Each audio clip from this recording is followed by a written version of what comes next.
He was 38, a guy who kept receipts, folded laundry the same day, and believed love meant showing up, every day, every bill, every dinner. His name was Rodrigo. On a regular Tuesday in the suburbs, he unlocked the front door and stepped into a minefield of damp towels, a sink stacked like a Jenga tower of plates, and sneakers scattered across the hallway like traffic cones. He wasn't the kid's dad. That was German. But he'd been the one paying for phones, Wi-Fi, gym memberships, car insurance, Netflix, the whole American starter kit. Side note, this channel is brand new, and if you're into real stories that hit close to home, hit subscribe, because there's a lot more coming daily. Back to Rodrigo. He'd never wanted to replace anyone, just be respected in his own house. But that night, Matthias, 17 and taller than the doorframe, shrugged and said, "We only listen to our real parents." Camila echoed it with her eyes, hard and glossy. Something in Rodrigo went still, like a pond right before a storm. He opened the family plan app, cancelled every privilege tied to his name, and then dialed German. "Pick them up tonight." Patricia's voice cut in from the kitchen, sharp, disbelieving. That was the moment the balance of the house tilted, and nobody realized how far it would slide before it found level again. Because love with no boundaries? That's not love. That's a fuse already lit. On paper, Rodrigo's life looked like a respectable American reboot. Two-story rental with aluminum siding and a postage stamp lawn in Maple Glen, a mid-sized town tucked between an interstate and a river nobody swam in anymore.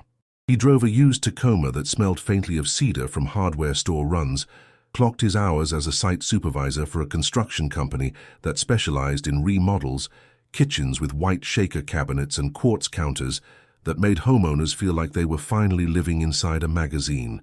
Every other Friday, he grilled burgers on the back deck and timed the buns so they came off warm, never soggy. He kept a calendar with color-coded blocks, blue for his jobs, green for Patricia's shifts at the dental office, yellow for school events. He liked seeing life organized. It gave him a feeling that things could be earned and kept, the way you keep a promise. Patricia had arrived in his life in a beam of soft light on a Sunday morning at a diner off Route 41. She sat 2 booths down, hair tucked behind one ear, a chipped mug between both hands. They'd had the kind of conversation that made the jukebox fade, honest, a little shy, swerving from music to money to faith to family without drama, just curiosity. When she said, "I have 2 kids," Rodrigo didn't flinch. He nodded like someone being given directions to a place he actually wanted to go. 6 months later, they moved in together. A year after that, they married in a municipal building with a waxed floor and a happy clerk who offered them a paper bouquet. Matthias was 17, a varsity forward with calves like ropes and a smirk that could be either charm or defense. Camila was 15, eyeliner carefully smudged, her phone like a second pulse. They had a dad, German, who lived 15 minutes away near the outlet mall in a one-bedroom that smelled like air freshener and spiced cologne. German was the weekend parent you wanted when you were a teenager. Pizza, movies, a habit of shrugging at rules, the kind of man who would let you drive a quiet cul-de-sac at dusk just to learn, whose apologies came wrapped as jokes. He paid child support, but the amount hadn't changed since Camila was in middle school. Inflation had changed, cable bundles had changed, gas had changed. The kids' appetites definitely changed. But the support stayed frozen like a screenshot from a simpler phone. Rodrigo didn't mind being the guy who bridged the gap, not at first. It felt like he was building something, your basic American mixed family, where love had to be negotiated like rent. He took on the Wi-Fi plan because slow internet turned dinner into bickering. He added the kids' phones to his family plan because Patricia's budget was already stretched. He bundled Netflix, Disney+, Hulu, because he liked having everyone on the couch with a bowl of popcorn, movies running like a truce. He paid for Matthias's cleats, chipped in for Camila's dance fees, replaced a cracked iPad screen. Each expense looked small by itself, like a nail or a screw. You barely notice until the whole frame wobbles. Respect was the currency Rodrigo valued more than money. He didn't need dad, he just wanted thanks. A plate carried to the sink without huffing. A good morning that didn't sound like a chore. It wasn't about control, it was about belonging to the place you took care of. He left post-its with small requests, not orders. Please fold towels, thanks, R. Sometimes the notes disappeared. Sometimes they didn't. He told himself families take time to knit. He could be patient. He could be the adult who didn't slam doors. But houses have acoustics that amplify certain notes. The clink of a glass left on a coffee table, the slap of a wet towel on tile, the electrical buzz of a game console left on pause for hours. Little sounds added up, like loose change dropped into a jar you didn't remember starting. Rodrigo kept hearing two phrases, "It's not a big deal," and "My dad said I don't have to." Those lines turned the air metallic. Patricia lived in the middle lane of a highway with no signage. She worked 9 to 5, then did the invisible second shift. Laundry, lunches, reminders about permission slips, permission for late homework, permission for the fact that she was tired. She saw Rodrigo picking up slack and was grateful, truly, but she also feared that laying down hard rules would push the kids away, make her the villain in her own home. "They've been through a lot," she said, the same way someone says, "It might rain." When Rodrigo tried to talk boundaries, she'd rub her temples. "Can we not do this tonight? I'm wiped." He'd say okay because love learns when to step back, but a step back can become a habit, and habits can quietly turn into maps. The Tuesday when everything tipped started like any other, with Patricia texting Rodrigo at lunch, "Can you grab milk?" He did. He always did. He came home to sneakers tossed like landmines, a sink jammed with plates that had dried into archaeology, and the hum of Matthias's console in the living room where the afternoon sun turned dust into galaxies. Camilla's backpack spilled over with notebooks and glitter pens, as if it had inhaled and was exhaling paper. "Guys," Rodrigo called, voice steady, grocery bags digging into his fingers. "Let's do a quick reset. Shoes on the rack, plates rinsed, towels off the floor. 5 minutes." Silence. Then the game resumed, like a thumb pressing continue. Camilla, thumbs flying over her phone, didn't look up. "My dad said we don't have to do chores here," she said, neutral, like she was reading a weather report. "Only at Mum's." Matthias didn't turn. "Yeah, we listen to our real parents." Rodrigo didn't yell. It would have been easier if he had. Yelling acts like a flare, bright and obvious. He set down the milk, typed a passcode only he knew, and within minutes the Wi-Fi hiccuped. Phones lost their glow. The console kicked back to a stumbling menu. He opened the Family Plan app, scrolling calmly like a surgeon prepping instruments. Lines went grey. Memberships paused. Auto-renew cancelled. Names moved from active to pending. It took less than 5 minutes to undo a year. Patricia emerged from the hallway, apron damp, eyebrows arched in a question that was already halfway to accusation. "What are you doing?" "I'm taking my name off what I pay for," Rodrigo said. "Until we reset how this house works." He didn't raise his voice. He didn't say respect. He didn't have to. It was hanging in the room like a picture that had fallen and cracked. Camilla flushed pink, then red. "You can't just—" "I can," Rodrigo said, soft. "And I will." He pulled out his phone, scrolled to Germain, pressed call. The ring felt long. Then, "Hey man." Friendly. Too friendly. "Come pick up your kids," Rodrigo said. "Tonight." A beat. The kind of silence that makes your ear hot. "What? Why?" "Because they said they only listen to their parents. And that's you. So tonight, you handle it." Patricia's breath sharpened. "Rodrigo, no, we'll talk. Don't do this." But the talk had been happening in fragments for a year and never once assembled into a plan. Rodrigo had reached the end of someday. Germain huffed. "I'm at work." "It's 7, Rodrigo said. "Figure it out. Like we do." Hanging up wasn't satisfying. It didn't feel like victory. It felt like opening a window during a storm. You get air, but you also get rain all over the couch. At 8:30, German arrived. He wasn't alone. His sister, Jimena, sat shotgun, arms crossed like punctuation. German's hair was gelled, his smile and apology rehearsed in the mirror. "We don't need to escalate, man," he said. "Kids say stuff. They're teenagers."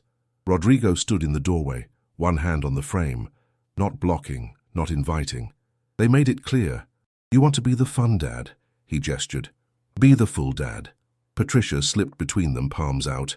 "Let's not do this in front of the kids." But the kids were already watching from the stairs, eyes wide with the thrill and terror of adults on the brink. Matthias held a duffel like a shield. Camilla had tears standing by, ready to deploy. Germain tried a laugh. "I can take them tonight, but cancelling their phones? Cutting the Wi-Fi? That's extreme." What's extreme, Rodrigo said, is letting disrespect be normal. I'm done funding the attitude that I don't count. In families, truth rarely arrives alone. It drags all its baggage, old resentments, receipts no one wants to look at. Jimena fired first. This is about control. Patricia flinched. See me, please. Rodrigo didn't flinch. This is about contribution. From everyone. He turned to the kids. I showed up for you. I'll keep showing up. But you will show up for this house. Shoes on racks. Plates rinsed. Words that don't cut.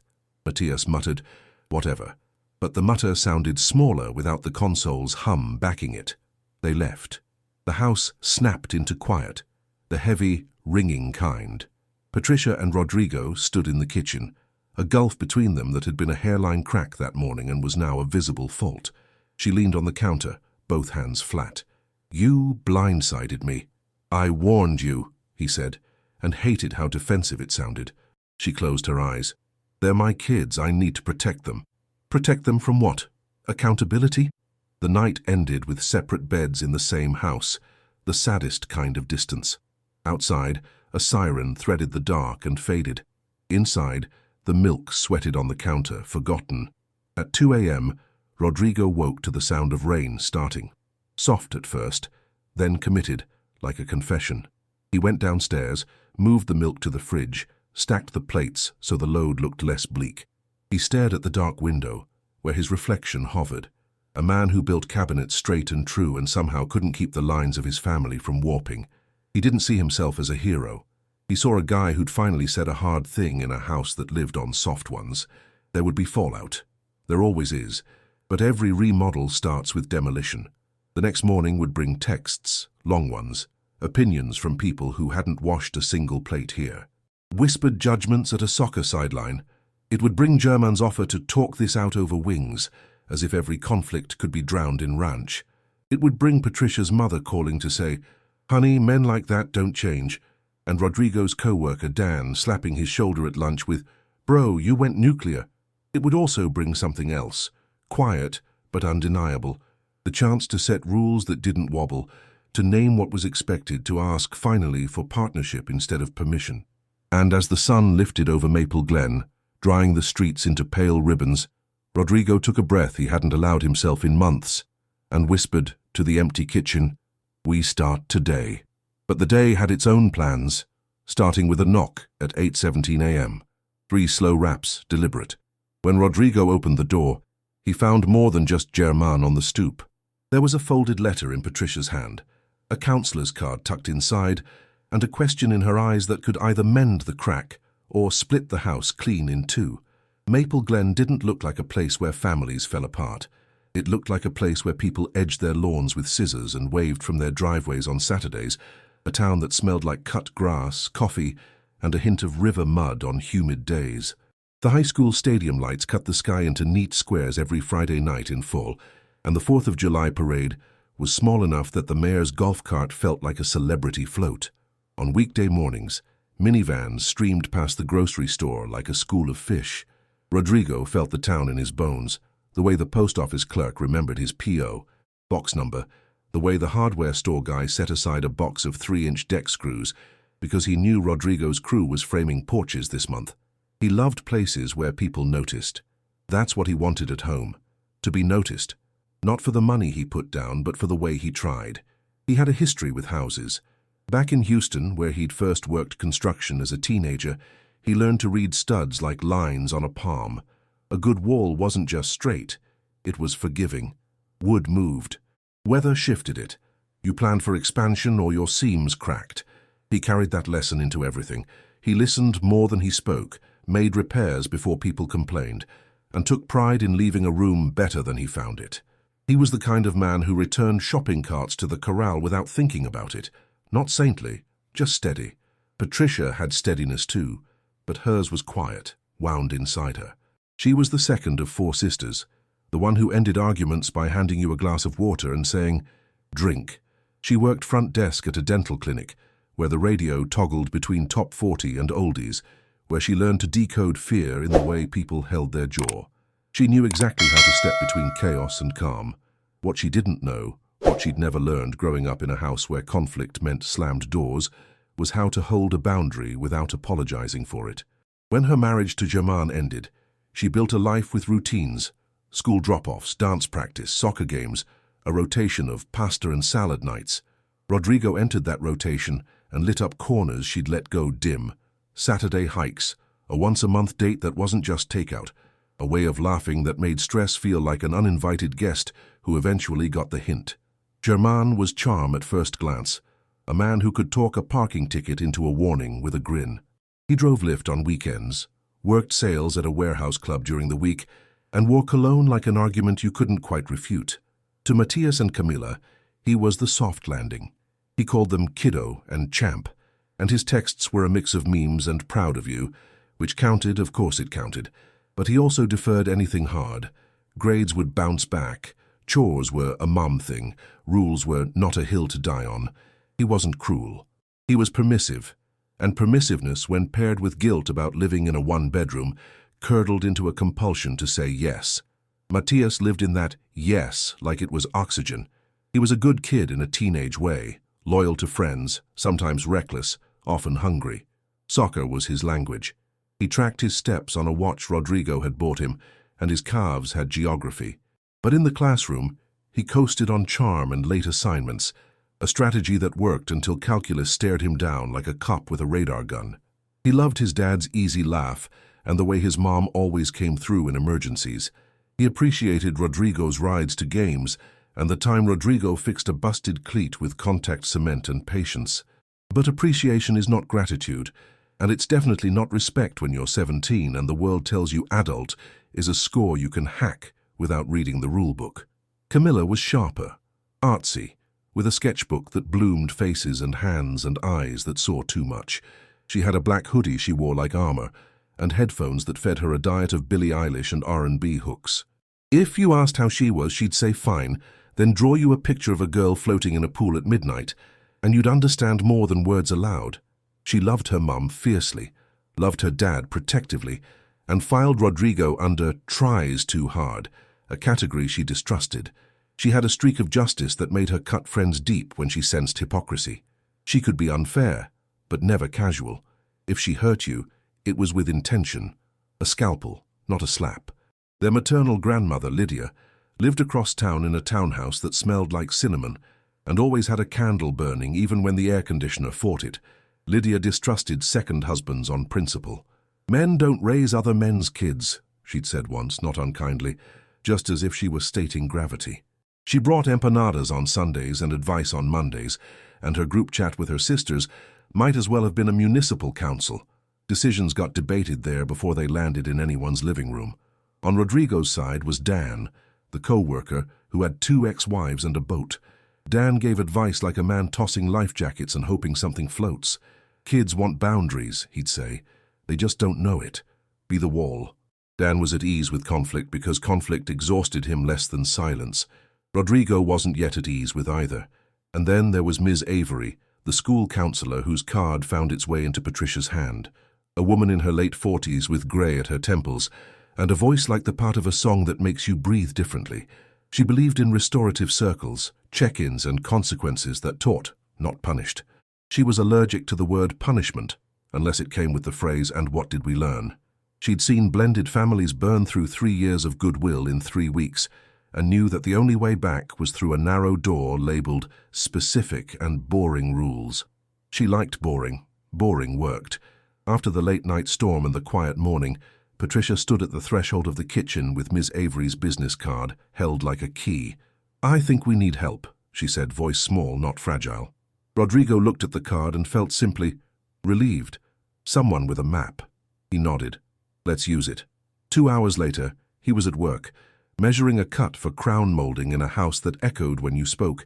He liked empty houses. Possibility hummed. His phone buzzed in his back pocket with a text from Patricia. "Can we meet at Ms. Avery's after school?"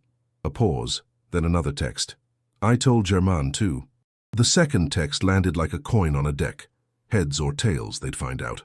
The day stretched long. Rodrigo sanded, nailed, wiped dust, and tried not to rehearse arguments. He'd learned that rehearsed arguments always sounded reasonable in your head and unhinged out loud. He just knew what he wanted, clarity, no more vibes-based parenting.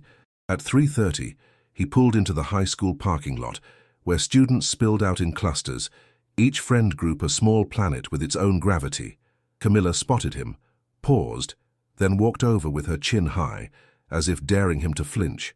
"Mom said, counselor," she said, tone flat but not hostile.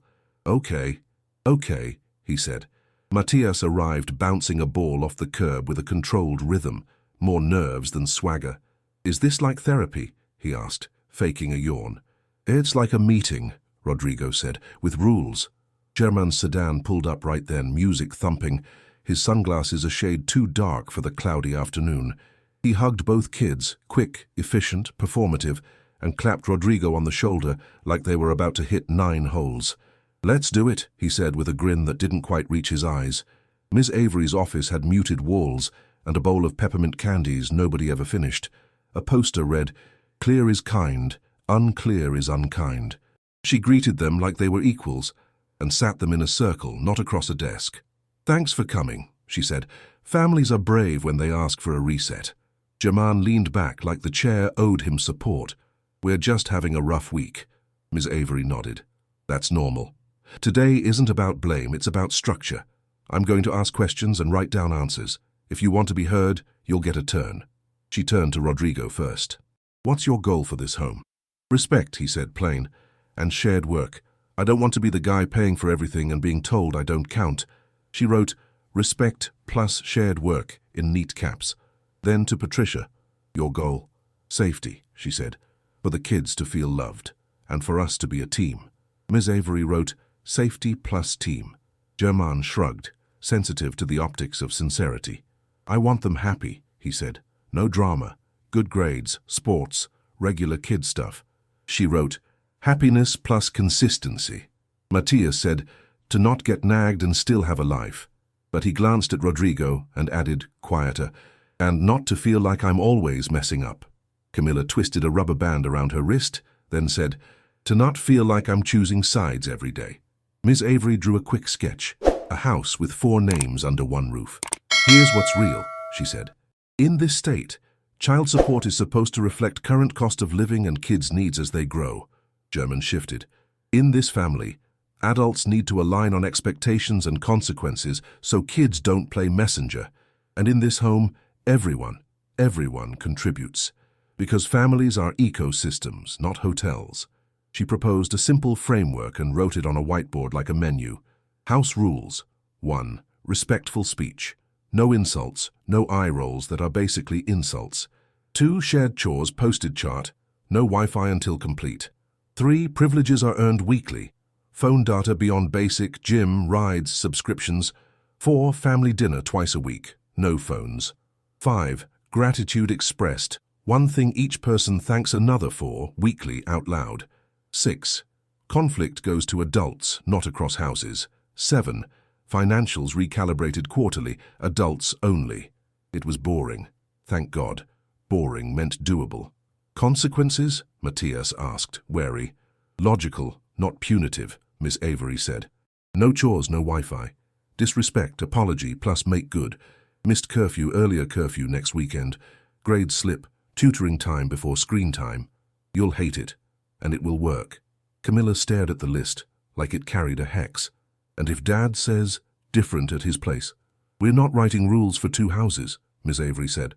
"We're writing rules for this one. But I strongly recommend coherence, German. If here is strict and there is Vegas, your kids will learn to game the system and resent everyone." German smirked. "So I'm the bad guy now?" "No," Miss Avery said, patient. "You're a parent. That's harder than being the fun guy." A silence fell, heavy but clean. Patricia spoke first. "I can do this," she said, "but I need you both." She looked at Rodrigo, then at German. "To back me up even when it's ugly." Rodrigo nodded. "All in." German spread his hands. "We'll see." And there it was. The wobble. Miss Avery slid a printed chore chart across the table like a contract. "Start tonight. Post it on the fridge. Consequences begin tomorrow. Rodrigo, if you're paying for services, it's reasonable to pause upgrades until privileges are earned. But basic safety, phones for emergencies, should stay. Agreed?" "Agreed," Rodrigo said. He wasn't interested in cutting lifelines. He was interested in cutting entitlement. They left with a plan nobody loved, but nobody could argue against without sounding unserious. In the parking lot, the air felt cooler, rain-scrubbed. Patricia took Rodrigo's hand, a small public gesture that said, "With you." Matias rolled his eyes, but less intensely. Camilla pocketed a peppermint and didn't complain when it stuck to its wrapper. At home, Rodrigo taped the chart to the fridge and wrote names in block letters. He lowered the Wi-Fi to a basic tier and set the parental controls he'd postponed because he didn't want to be that guy. He was that guy now. He could live with it. That night, dinner was chicken fajitas and awkward silence. At the end, Patricia cleared her throat. "Gratitudes." Matias groaned. Camilla glared. Germain wasn't there to deflect. It was just them. Rodrigo went first anyway. "Thank you, Camilla, for the drawing of the house with the plants. I put it on my desk at work. It makes me feel at home." She blinked, caught off guard. Patricia said, "Thank you, Matias, for reminding me about the permission slip." He muttered, "Whatever," but his shoulders dropped half an inch, which was teen boy for "You're welcome." Upstairs, lights clicked off like a street going dark. Downstairs, the dishwasher hummed a white noise lullaby. For a moment, the house felt like it might hold. Then Rodrigo's phone buzzed. A text from an unknown number. A screenshot of a social media post on a private account. Camilla's. A caption, snarky, sharp, as if the rules meeting had been a spectacle staged for her feed. Comments from friends, laughing emojis, a stepdads be like meme, and one message that made his chest go cold. "Why don't you just move out if he's so annoying? We can crash at my place." He stared at the screen, at the avalanche of small betrayals, and heard faintly from upstairs the muted click of a door locking. And in that second, the plan on the fridge felt like paper in a storm, and the storm was already rumbling. Rodrigo didn't respond to the screenshot. He set the phone face down and let the dishwasher's hum steady his breathing. At 9:30, he knocked on Camilla's door. 10 minutes, he said gently. "Not a fight, just talk." She opened with her hoodie up like a drawbridge. Makeup washed off, her face looked younger, more breakable. "What?" "I saw the post," he said. "I'm not mad. I'm asking, what do you need from me that you're not getting?" "Why do you talk like a coach?" she shot back. "Like every conversation is a half-time speech." He almost smiled. "Because life keeps throwing games." She rolled her eyes, but not the weaponized kind. "I need you to stop changing stuff without asking. I need my life not to be a group project where you hold the grade." He nodded. "Fair. And I need the dishes rinsed and the towels not molding on the floor. I need to not feel invisible in the house I'm funding." Camilla leaned on the doorframe, thumb worrying a loose thread. "Mom says you're right. Abuela says you're controlling. Dad says you're trying too hard. I don't know what to think." "Think this," he said. "I want this house to feel safe and fair. Safe means rules. Fair means everyone carries something." She glanced toward her desk, where her sketchbook lay open to a half-finished drawing. A girl standing in the rain, umbrella upside down, catching water like it was on purpose. "We done?" she asked softer. "We're okay," he said. "Not done." 2 days later, the rules had teeth. The chore chart went up. Wi-Fi access tied to completed checkboxes. Family dinner twice a week. Awkward, yes, but real. The second night featured Patricia's lasagna and a shared laughter when the smoke alarm chirped at a dramatic sizzle. Rodrigo kept the basic phone service on, as promised. No one was cut off from 911, but the premium data vanished like a magic trick. Matias hit the first wall. Friday, 6:52 p.m., he texted from the school lot. "Ride?" Rodrigo replied with a photo of the chart. Matias's unchecked boxes circled in red. 20 minutes later, a breathless, sweaty Matias sprinted home, dumped recycling into the bin, scrubbed the pan he'd forgotten, wiped the bathroom mirror streak-free and yelled, "Done!" Rodrigo drove him to the party, but 10 minutes late. Matias sulked the whole ride, chin glued to his chest. "This is dumb," he muttered. "Other houses don't do this." "I can't parent other houses," Rodrigo said. "Just this one."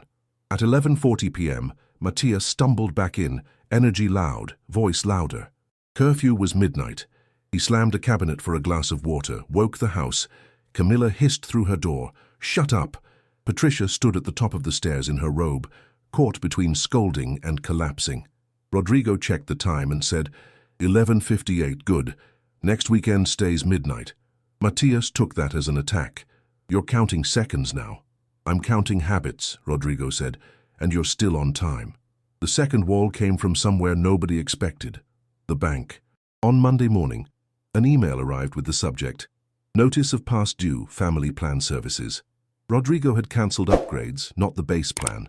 But when he dug into the detail, he saw fees, line reactivation charges when Germain added the kids to his own plan for the weekend and then dropped them back. A prorated tangle that made his budget look like a scratched record. He printed the statement, highlighted the fees, and stuck it in a folder labeled Family Financial. That night, while Patricia browned beef for tacos, he slid the folder across the counter. This is what Fun Dad costs, he said, not cruelly. We need Germain to split these. Child support hasn't moved in 4 years. Groceries have. Patricia braced, then nodded. We'll bring it up at school. At Ms. Avery's, the week's check-in felt like a weird staff meeting. There were wins. Matthias did his chores without a reminder on Wednesday.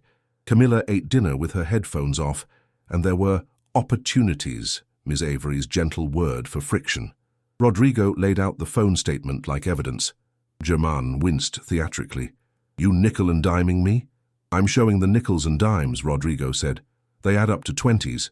Ms. Avery kept them on rails. Let's be concrete, she said. State guidelines allow for modification of support when circumstances change. Cost of living, age-related needs, shared expenses. You can petition or you can collaborate. Collaboration is cheaper and kinder. Germain stared at the numbers as if they were a foreign alphabet. I can kick in more for the next 6 months, he said finally, slow, guarded. Then we reassess. Put it in writing, Ms. Avery said. No fog. They drafted a simple agreement right there. A modest increase. Half the shared service fees revisit in January. It wasn't heroic. It was adult. And yet the house didn't smooth out the way movies promised. It got bumpier first.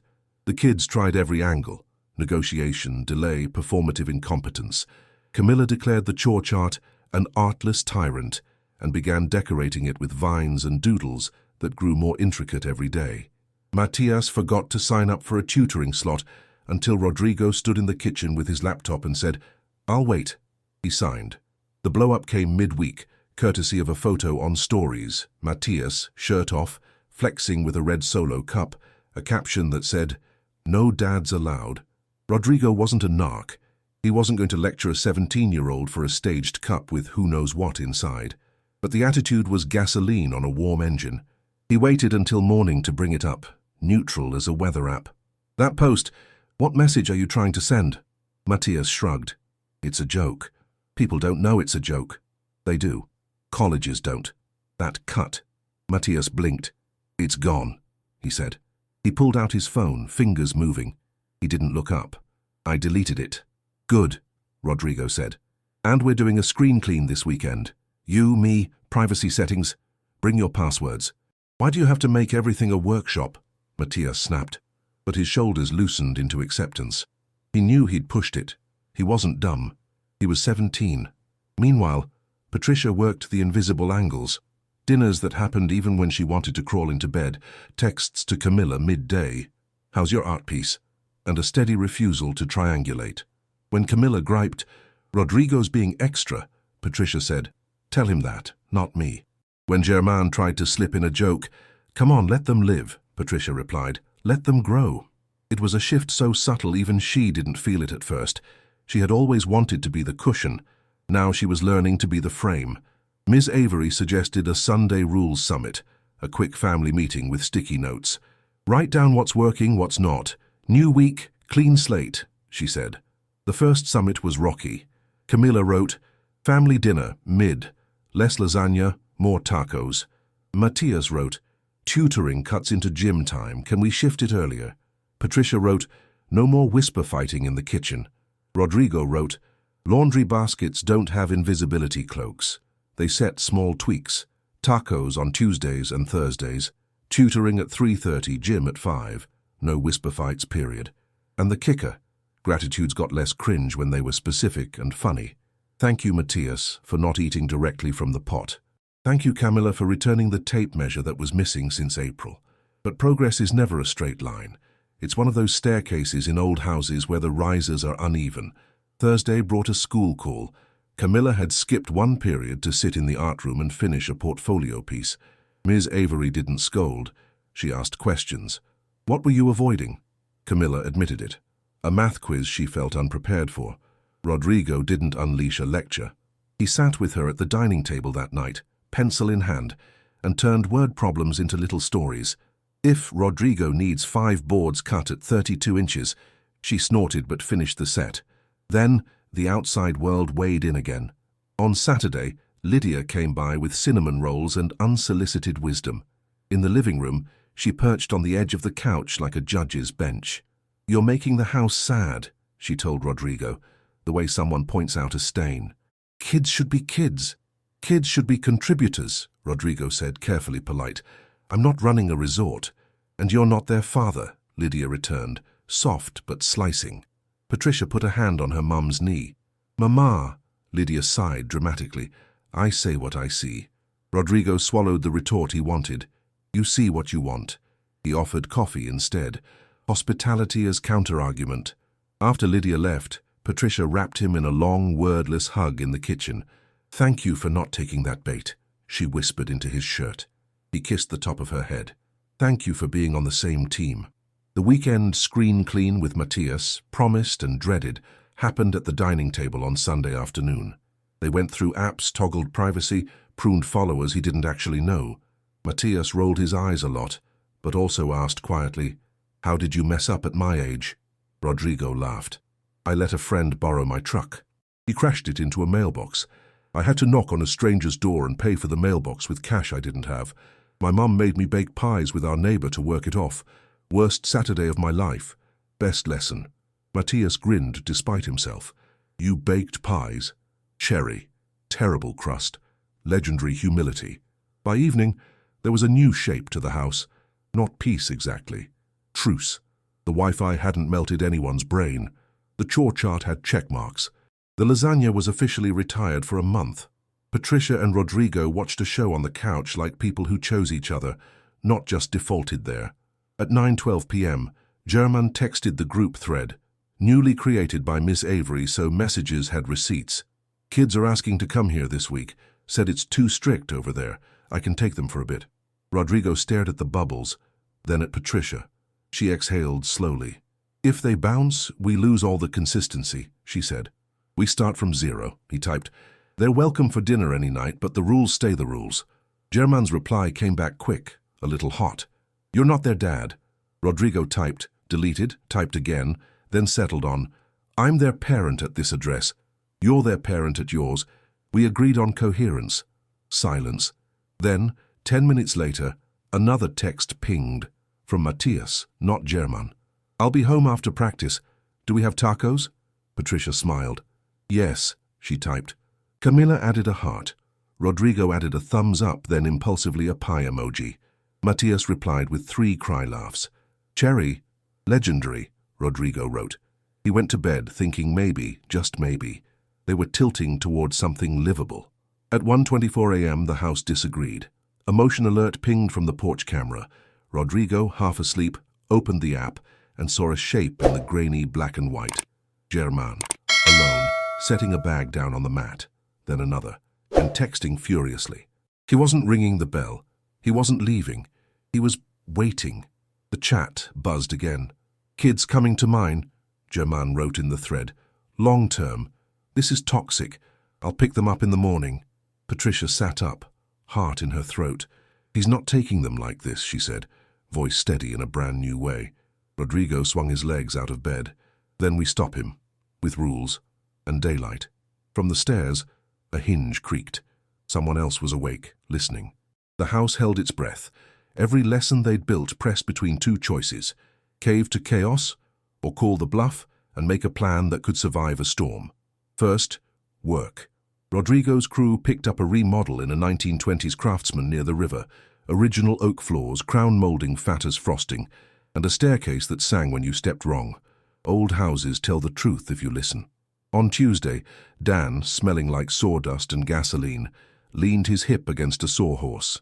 "Heard about the midnight porch bag drop?" he said, grin sideways. Classic fun dad theatrics. Rodrigo ran a bead of cork and kept his voice even. Not playing that game. Dan nodded. Good. Build the frame, not the fireworks. Then he handed over a folded pamphlet like a bartender sliding a coaster, a list of local family mediators, legal aid clinics, and a free workshop on blended family finances. No pressure, Dan said, just tools. Rodrigo slipped it into his back pocket, next to a carpenter's pencil. Tools were his love language, even when the job wasn't wood. Meanwhile, school widened the lens.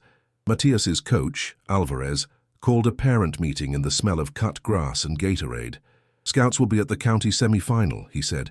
Grades got a stick. Curfews matter. Bodies need sleep. Alvarez had a voice like a whistle, sharp, short, impossible to ignore. After, he pulled Rodrigo aside. Kid's got pace. Mind needs discipline to match his feet. Rodrigo nodded. Working on it. Alvarez tapped his clipboard. Don't blink. Senior year moves like a counterattack. A thin, golden thread appeared there. Opportunity, but it tugged at every other knot in the house. If Matias was scouted, grades and behavior would matter twice. The rules weren't just about clean counters now. They were about doors that could open or slam shut. Camilla's art teacher, Ms. Wren, introduced a statewide portfolio competition. Winners got scholarships to a summer program at a museum in the city. Camilla's eyes lit the way streetlights blink alive at dusk. She stayed late most days, fingers smudged with graphite, headphones off more often than on. Her sketchbook began to fill with domestic scenes that were not literal but precise. A kitchen table set with 4 plates, each holding a different weather system. A staircase where 2 figures pass without touching. A porch with a single pair of sneakers pointed inward, like the owner came home on purpose. Her world was turning into lines and shadows that made meaning without permission. Ms. Wren sent Patricia an email made of gold. Camila is seeing deeply. She needs structure to keep risk safe. You're doing something right. Patricia read it twice and set it as a favorite, like she could pin hope to the top of her inbox. Extended family, always a Greek chorus, turned up the volume. Lydia, Cinnamon, and Certainty returned with proof in the form of a Facebook article. Teens need freedom to thrive. Rodrigo skimmed and handed it back with a neutral, "We're giving them freedom that doesn't wreck the house." Jimena posted a passive-aggressive meme about step people who think they're managers. Patricia didn't reply online. She texted directly, "We're not doing this on the internet." It was a small, quiet boundary, but in a family where everyone had a favorite group chat, it was a revolution. Easter egg for the attentive, Patricia removed Lydia from the family dinners chat and created actual logistics. Attendance, 4.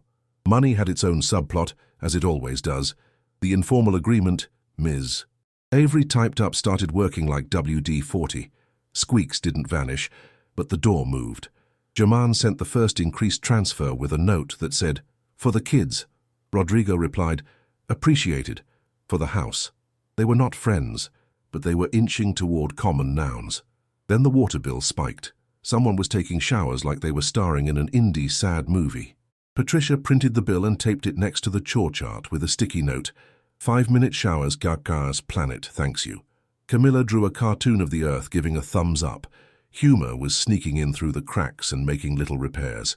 Sundays became the ritual that felt the least like church and the most like faith. The family scrum at the dining table, sticky notes and a timer, everyone naming one thing to start, one to stop, one to keep. They were messy, sometimes petty, sometimes surprisingly sweet. Start. Putting keys in the bowl. Stop. Leaving shoes in the dead zone by the couch. Keep. Taco double nights. One week, Matias said, "Start. Dad, Rodrigo, coming to the gym with me once." He said it like he'd dropped a plate and hoped it wouldn't shatter. Rodrigo didn't overreact. "Bet," he said, and later at the gym, he spotted while Matias pressed, "Lightweight. Perfect form." Tiny things were becoming bigger than the sum. Ms. Avery's check-ins shifted from triage to tweaks. She introduced a practical tool. Visible calendars synced on their phones, shared events, curfews, practice times, study blocks, plus a consequence ladder everyone signed. Step 1, reminder. Step 2, loss of privilege for a day. Step 3, loss for a week plus make good task. No surprises, no mystery. Consistency beats intensity, she said, tapping the laminated sheet. Don't threaten what you can't enforce. She also slid a printed list of state guidelines for support modification across the table. Dates, thresholds, sample forms. No lawyers yet, just literacy. The more you document, the less you argue, she said. Rodrigo bought a cheap scanner and a fireproof folder. Boring is security. Then came the neighbor subplot, the one that seemed small until it wasn't. Mr. Ellis next door, retired math teacher, lawn neat as a haircut, left a note on their door. Packages have been sitting too long. Porch pirates are bold, be careful. Rodrigo installed a motion sensor light and set up package alerts. The light clicked on one afternoon and caught Camilla in a candid little dance while she waited for a delivery, unaware, happy. Rodrigo almost called out, but he didn't. He just watched the grainy video later with Patricia, both of them smiling at this accidental proof that joy was in fact visiting their porch sometimes. A scare slid in sideways on a Thursday. Matthias came home with an ankle wrapped in athletic tape, face tight. Landed stupid on a header, he said. Ice. Elevation. Coach's note. 2 days off, maybe 3. The semi-final was in 9. Panic tried to punch through the rules. Rodrigo resisted the urge to Google miracle ankle cures at 2 a.m. He booked a PT appointment, drove Matthias there, listened as the therapist, cheerful, no nonsense, said, "You'll be fine if you follow instructions. That includes sleep and less Instagram." Matthias groaned but nodded. Rest became a shared mission. Even Camilla shushed him when he tried to hobble to the fridge like a tragic hero. Germain, perhaps sensing momentum he hadn't authored, threw a curve.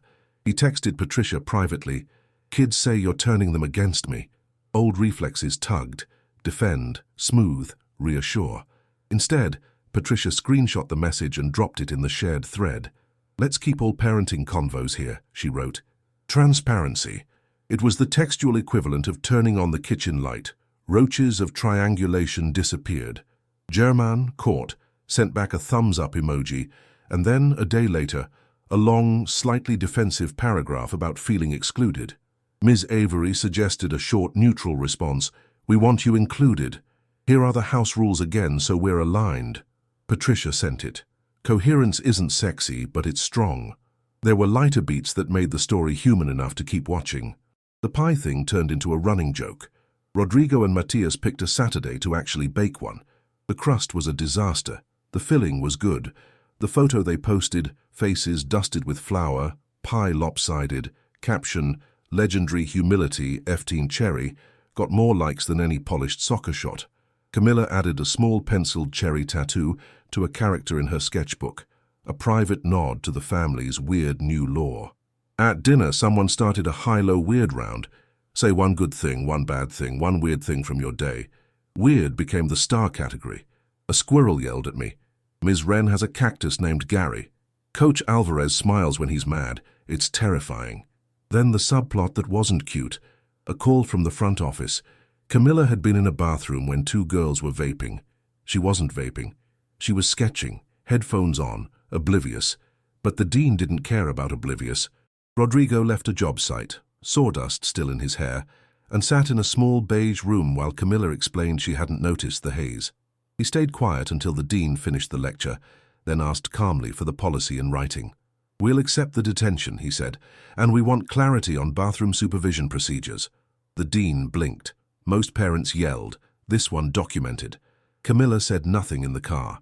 At home, she set the pink detention slip on the counter like a confession. Patricia put a hand on hers. "Consequence, then done," she said. "Not your identity." Camilla's chin wobbled just once. Little acts of loyalty piled up. When Lydia muttered at Sunday dinner, "Rules, rules, rules," Camilla shot back. "It's chill, abuela. We're good." When a cousin DM'd Matthias, "Your stepdad sounds like a cop," Matthias typed, "He's more like a coach, actually," then deleted it, then typed it again and hit send. The kids weren't converted. They were calibrating. The porch bag incident came back like a boomerang. Saturday night, 10:41 p.m., the motion sensor lit, and there was Germain again, this time with a pizza box and that same duffel bag. He texted, "Kids ready? I'm outside." Patricia, in socks, opened the door. Cool air rolled over her feet. "They have curfew here," she said. "They're home." Germain's jaw flexed. They want to come with me. From the stairs, Matthias's voice floated down, irritated and sleepy. I don't. I have PT at 9. Camilla appeared behind him, hair up, hoodie on. I'm working on my piece, she added, voice neutral but resolute. Germain's argument leaked air like a tire. He thrust the pizza forward, a peace offering that smelled like surrender. I brought extra pepperoni. Patricia smiled, tired but warm. Leave it. They'll eat. He left it. The door clicked shut. Inside, Rodrigo slid the pizza onto the counter and said, High, low, weird? Matthias grinned. High, pizza, low, ankle. Weird. Dad loitering like a raccoon. But if you've lived any life at all, you know wins stack slowly while blows still land quick. Monday, an official envelope arrived. County seal. Windows in the paper. The kind of mail that makes your stomach think it forgot breakfast. Inside, notice of a hearing. German had filed for a formal custody adjustment, citing toxic environment and requesting a review of household privileges. It looked official because it was. Patricia's hands trembled. Rodrigo steadied them with his own. We prepared for this, he said quietly. We have calendars, receipts, Ms. Avery's notes. We have the kids' progress. We have the truth. But truth doesn't file motions. People do. And courtrooms don't care about cherry pie law. The hearing was in 3 weeks. 21 days of a family living under fluorescent anticipation. Ms. Avery tightened the plan. No slip-ups, no late curfews, extra documentation. Coach Alvarez agreed to write a letter about Matthias's discipline and potential. Ms. Wren offered one for Camilla's portfolio and focus. Dan, unasked, texted, Wear a jacket. Say your honor. Answer questions. Don't editorialize. Practical is love when the stakes rise. That night, wind combed the street trees into one long shush. Rodrigo stood on the porch with a mug, the motion light off now. He didn't need the surprise. He needed quiet. Inside, the kids bickered softly over the last slice of pizza, and Patricia laughed. Not a big laugh, but a real one. He took a sip and felt the story tilt toward a cliff he couldn't see yet, only sense, like the way a house feels before a storm, when the air is heavy and the dog won't settle. He didn't know that the pivot would arrive not from a judge's bench first, but from a 17-year-old with tape on his ankle and a choice to make. Public, loud, impossible to walk back. The county semi-final landed on a cold Saturday that felt like November had forgotten its manners. The sky was the color of a bruised peach.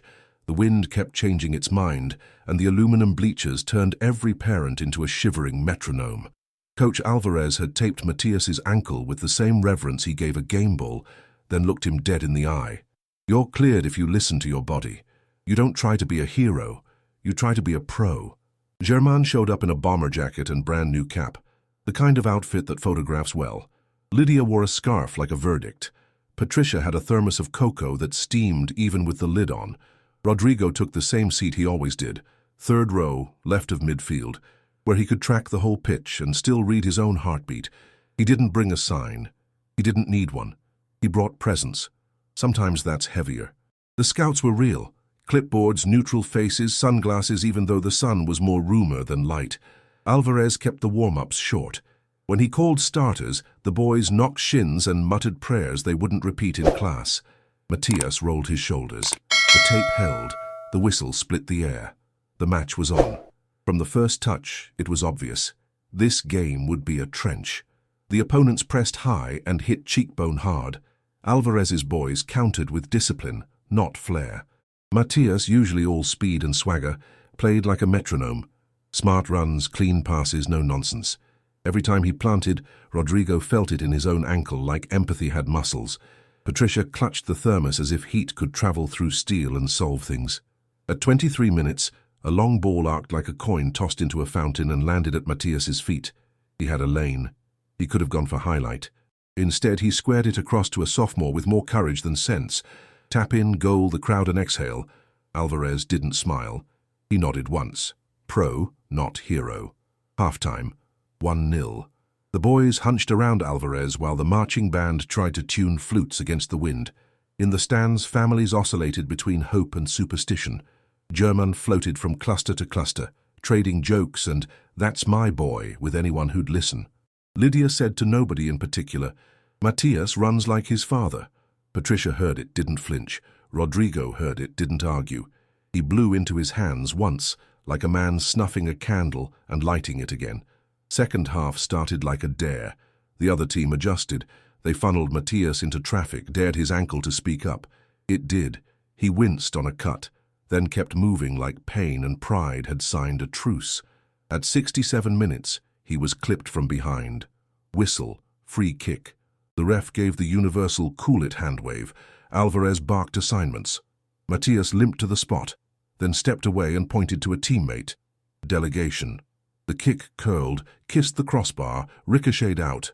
The game became chaos in a box, then cleared, and then the pivot. The moment that would play back later in everyone's heads with that slow-motion clarity real life sometimes gives you. At 74 minutes, a counter went wrong. A sloppy pass put Matias one-on-one with the last defender. He could have tried to bull through. He didn't. He dragged the ball, switched feet, and the defender lunged. Ankles tangled. Matias went down. The whistle stayed in the ref's pocket. Play on. The stadium exploded with the usual chorus of injustice. Alvarez yelled, but not at the ref, at Matias. Up, or off. It wasn't cruelty. It was calibration. Matias pushed to his feet. He took 2 steps. His ankle buckled like a hinge that needed oil. He caught himself on a knee. The trainer moved. Alvarez held up a hand. Wait. He looked at his forward, at the boy, the tape, the scouts, the future. Matias stood. He looked to the sideline. Alvarez met his eyes and gave the smallest shake of his head, then a single finger pointing to the bench. The universal sign. Sub. The crowd groaned. The scouts wrote something down that could have been judgment or just weather. German shouted, "He's fine," like volume could doctor tendons. Patricia's breath stopped like a car at a red light. Rodrigo felt time stretch thin. Here's the part nobody expected. Matias took off his captain's band, temporary, earned when senior Diego pulled a hamstring, and handed it to the sophomore who'd scored, the kid with more courage than sense. Then he jogged off, each step measured like he was counting his own weight. At the sideline, Alvarez touched his shoulder. No hug. Pros don't hug during play. Respect in the language of men who build boys. Matias sat. Trainers did the ritual.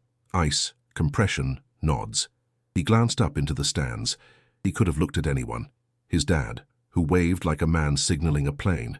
His grandmother, who mouthed a prayer. His mom, who blinked back whatever would melt him. He looked at Rodrigo. It wasn't a cinematic moment. It was a nod, small, private, loaded.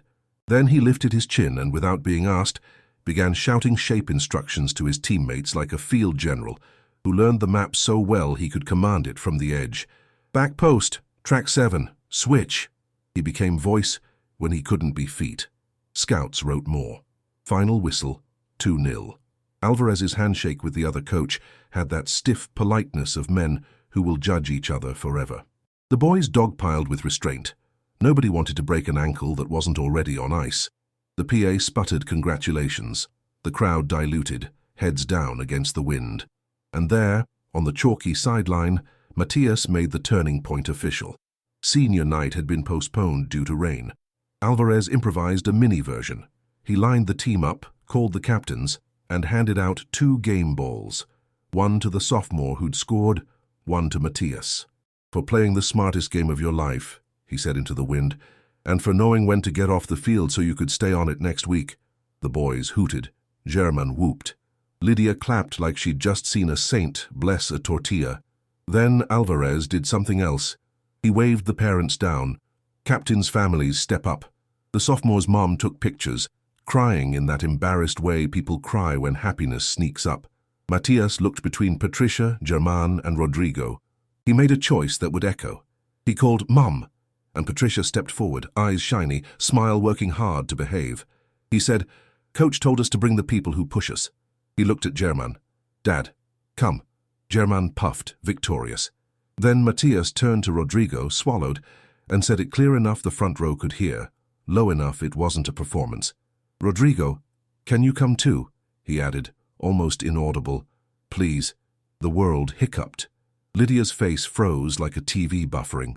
German's smile twitched, then recovered into something that wanted to be gracious. Patricia exhaled a sound that was not quite a sob, not quite a laugh. Rodrigo blinked once. He didn't rush. He stepped down, boots on damp grass, and took his place at Matias's left, while Patricia stood at his right and German near Alvarez. The four of them, mother, father, stepfather, son, not a triangle, a line, awkward, honest, real. A volunteer shoved a phone into someone's hands. "Photo," she chirped. They posed. In the picture, which would later live on the school's website and in the corner of a frame on a messy dresser, Rodrigo is not touching Matias, not claiming anything that isn't his, but he's close enough that if the boy leaned, he wouldn't fall. That closeness was the turning point, as sure as the game balls and the scouts and the scoreboard. After the photo, Alvarez dismissed the boys. The team scattered toward snacks and girlfriends and cars that smelled like victory and dirty socks. The four of them stayed. Germain started first, voice too bright. "Proud of you, champ. That was disciplined." "Thanks," Matias said, then added the sentence that bent the road. "I'm staying at Mum's this week. I need the rules." He didn't look at anyone when he said it, not even Rodrigo. He spoke to the space in front of him, as if stating a law. "I play better when things are clear." Germain, to his credit, didn't explode. He did that thing his charm does when it's cornered. He offered a joke. "Since when do you like rules?" Matias gave a sideways smile that was all teenage and a little man. "Since I like winning more." They walked to the parking lot in a clump that couldn't decide if it was a family or a procession. The wind cut. Car doors opened like punctuation. Before they split, Matias turned, looked at Rodrigo and said, voice scratchy with cold and something older, "Thanks for the coach stuff." He gestured vaguely, embarrassed. "And the pie." "Legendary humility," Rodrigo said, deadpan. Matias laughed, proper and loud. Then he slid into Patricia's car and started tapping a message into the shared calendar.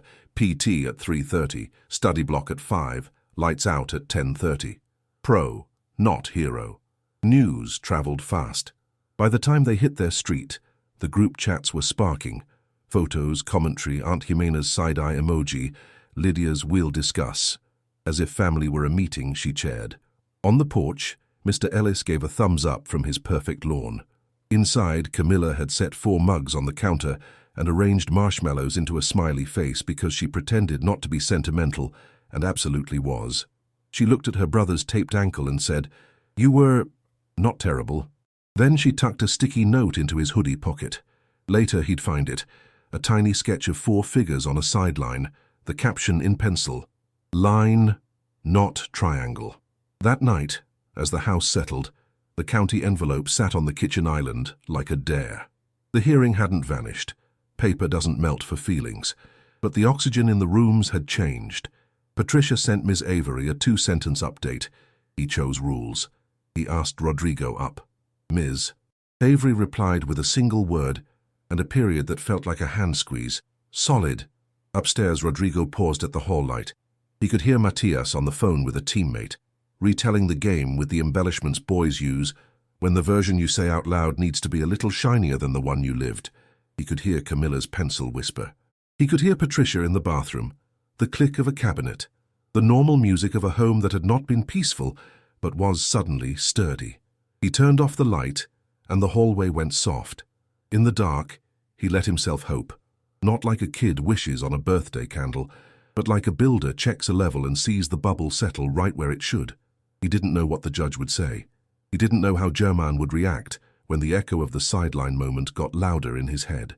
He only knew that a boy had made a choice in public, with tape on his ankle and eyes on him, and that choice had rearranged the house more than any argument ever had. And just when quiet finally found them, the porch camera pinged. One more visitor in the night. Not a bag drop, not a stunt, but a car rolling up slow with headlights off. The silhouette that stepped out wasn't Germain's. It was Lydia's. She stood on the mat for a long beat, then knocked in a rhythm that was unmistakably her own. She clutched a tin that smelled like cinnamon, and a folded letter.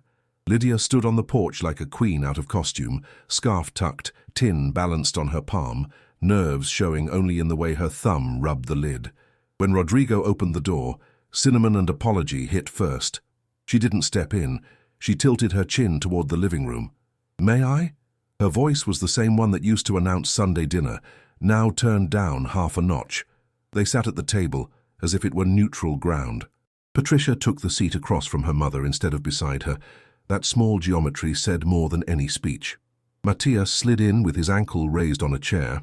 Camilla traced a circle of condensation on her water glass, and Rodrigo hovered until Lydia eyed the empty chair and said, "You too." He sat. "I brought pastels," Lydia said, opening the tin. "And a letter." She placed a folded sheet on the table, but kept a finger pressed to it like it might float away. "I wrote before the game," she said, looking at Matthias. "I was going to tell you how I felt about all these new rules. Then I saw you on that field, and I saw that photo." Her mouth faltered into a smile that made her look younger. "Line, not triangle." Camilla tried not to show she'd heard her own phrase repeated. Matthias blinked hard at the tabletop. Lydia took a breath like she was about to jump into cold water. "I was wrong," she said, and the room actually shifted like a pressure equalizing. "I told Patricia that men don't raise other men's children. That is not true. Men do, women do, families do, when they decide to. I didn't want to see it because I was afraid of losing my place, afraid my grandson would forget who he belongs to." She looked at Rodrigo. "Today I saw a boy who knows exactly who he is, clear, and I saw the man who helped him choose clear. That is not control. That is love with a back." Patricia's fingers went to her mouth. The relieved laugh sob escaped anyway. Rodrigo nodded once, not performative, a craftsman's acknowledgement of a job correctly named. Lydia slid the letter across. "I wrote the court too," she said, surprising them. "A statement. I said the house is not toxic, it is strict and kind. I said the children are thriving even when they complain, especially when they complain." A grin flickered.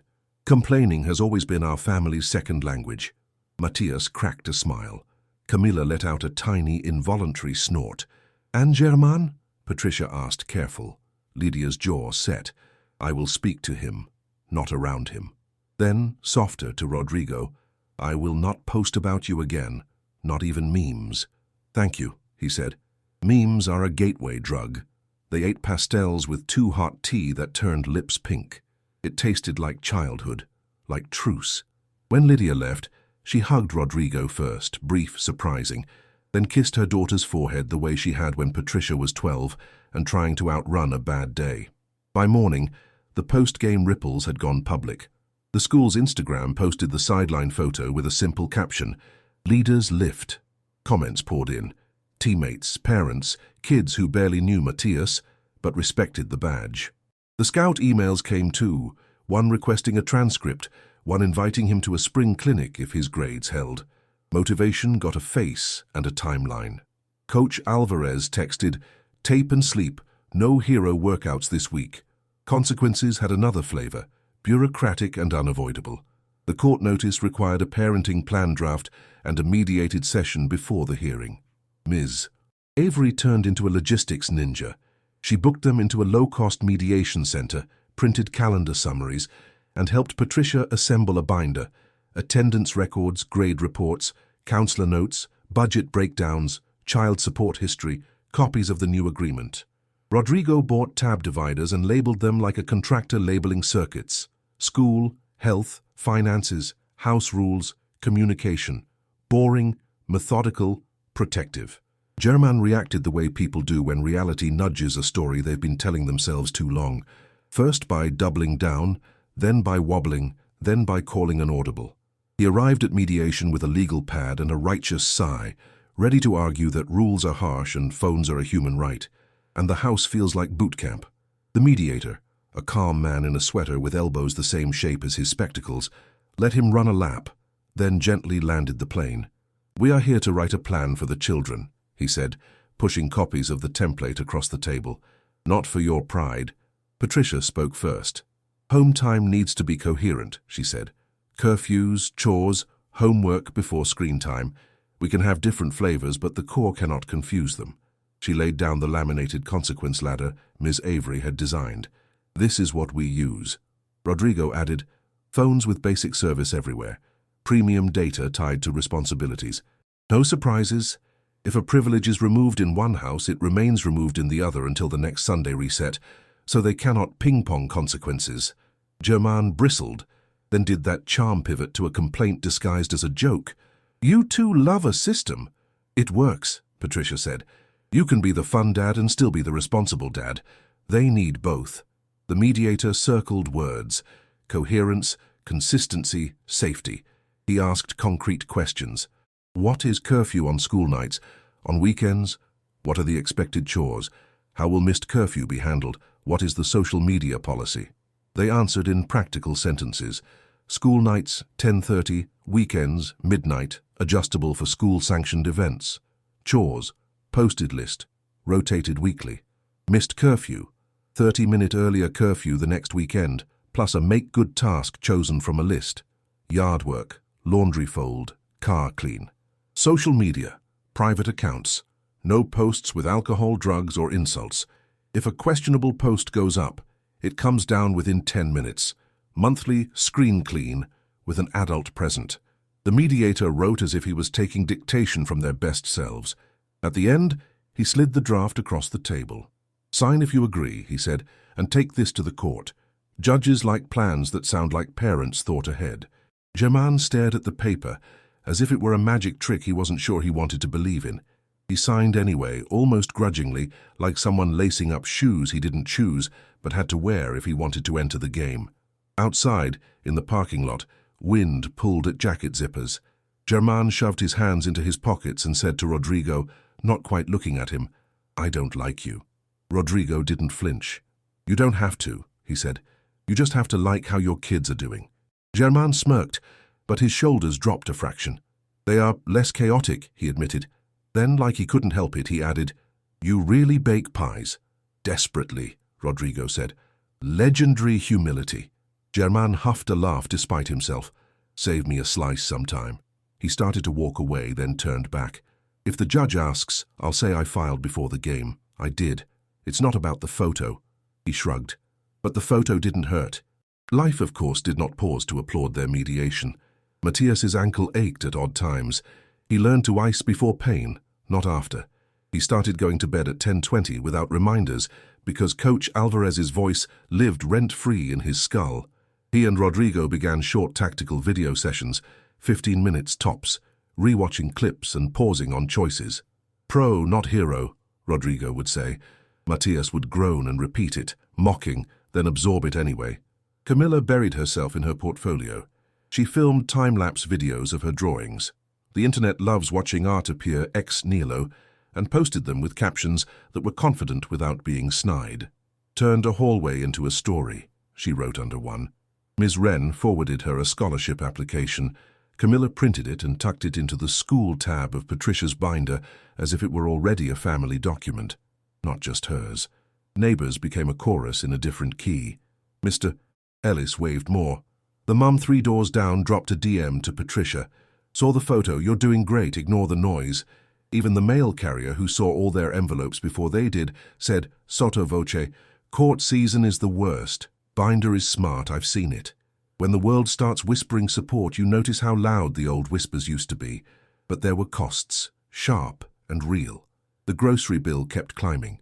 A late fee hit when Germain's transfer glitched on a holiday. Rodrigo spent a Saturday morning on hold with a customer service rep to reverse a phone charge he didn't owe. Patricia missed a lunch with a friend because the mediation ran long and her break vanished. Lydia cried once in the car. Grief for a version of motherhood where everyone agreed with her. She dried her eyes, walked inside, and helped Camilla mount a piece for photographing like it was a sacrament. The Sunday scrum morphed into a ritual they looked forward to without admitting it. That week's weird included Matthias reporting that Coach Alvarez had a secret superstition. He never stepped on the center line with his left foot, and Camilla announcing deadpan that Mr. Ellis's cactus was named Gary. Gratitudes stayed specific. Thanks, Mum, for standing your ground without making it a war. Thanks, Rodrigo, for not reading my group chat when I left my phone on the counter. Thanks, Matthias, for washing the blender before the smoothie turned into concrete. Thanks, Camilla, for the cherry drawing on the fridge. It makes the kitchen feel like a story. On the eve of the hearing, Ms. Avery ran a short rehearsal. Answer only what's asked. Don't take bait. Keep your face calm. Judges read faces. She looked at Patricia. You speak to the rhythm of the house. At Rodrigo, you speak to the structure and finances. At Germain, who actually came, sat, and listened, You speak to your plan to a line. It was awkward and useful and oddly funny when Ms. Avery pretended to be a judge and told Dan's joke about boats. He'd snuck into the back to drop off extra copies of the binder and stayed for the show.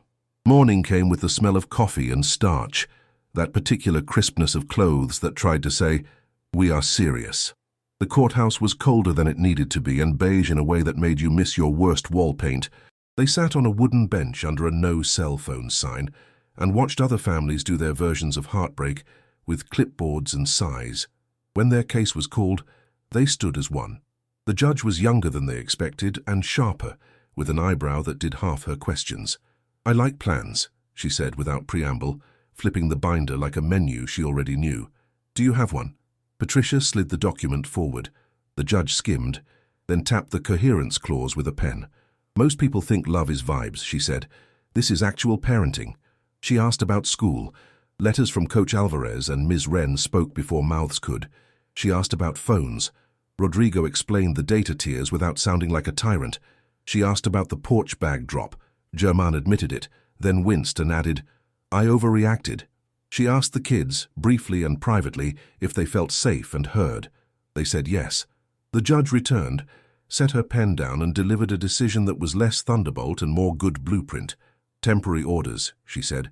"Shared legal custody unchanged. Physical schedule stays as is. Parenting plan adopted as binding. Support adjusted per the mediated agreement. Revisit in 6 months with updated budgets. No unilateral changes to services. Communication in the shared thread only. I see a family stabilizing, not unraveling. Keep it moving." It wasn't cinematic. It was better, boring and clear. Outside on the steps, the four of them exhaled into the same cold air like they'd been underwater a beat too long. Germain put his hands on his hips, looked at the sky, and said, "I'm hungry." Everyone laughed, not because it was funny, but because relief makes room for dumb jokes. At home that night they did high-low weird on principle. High, judge said we're stabilizing. Low, courthouse coffee. Weird. The bailiff winked at Gary's cactus photo in my camera roll. The binder went into the fireproof box with the passports. New law. Matthias iced without being reminded. Camilla taped her scholarship application deadline to the fridge. Patricia lit a candle that smelled like citrus and clean slates. Rodrigo took the trash out and stood for a second on the porch where so many nighttime stunts had happened, now just a rectangle of light on clean boards. Then the porch camera pinged again. Not a bag, not a stunt. An envelope slid under the mat by a hand they recognized from 1,000 signatures. Alicia Wren, Art Department. Inside, a letter on school letterhead, a single sentence that might as well have been a fanfare. "Camilla is a finalist. Interview next Tuesday." Matthias read it twice and whooped. Camilla tried to smirk and failed. Her mouth turned traitor into a grin. Patricia hugged her. Rodrigo stuck the letter under a magnet shaped like a cherry. They had won nothing permanent except the right to keep trying. But in that house on a regular street in a town that smelled like cut grass, they felt, if only for the length of a dish cycle, like a unit that could take a hit and stay upright. They didn't wake up one morning transformed. They sanded the rough edges one pass at a time, like a railing you run your palm along until it stops catching skin. Growth was not a montage, it was repetition with intention. Rodrigo started with mornings. He set the coffee the night before, water in, grounds measured, timer primed, so the house woke to something warm and predictable. He left a post-it on the fridge that wasn't a command but a compass. Today, small wins. He moved their Sunday scrum notes into a shared digital board, color-coded tiles that matched the magnets on the fridge, so nothing lived only in someone's head. He wasn't trying to be manager-in-chief. He was trying to make it easy to do the right thing when everyone was tired. Patricia shifted from soft to steady. Instead of "we'll see," she tried, "here's the plan." Instead of cushioning every hard thing, she framed it. "Curfew's midnight. If you're late, tomorrow's 11:30. Text in the shared thread when you leave." She caught herself before apologizing for boundaries, and when she slipped, she smiled and corrected out loud, "Not sorry, clear." At work, she noticed patience relax when she swapped "don't worry" for "here's what to expect." At home, the same principle held. Clarity was a blanket that actually covered everyone. Matthias dialed in like a kid who finally sees the path from point A to point B.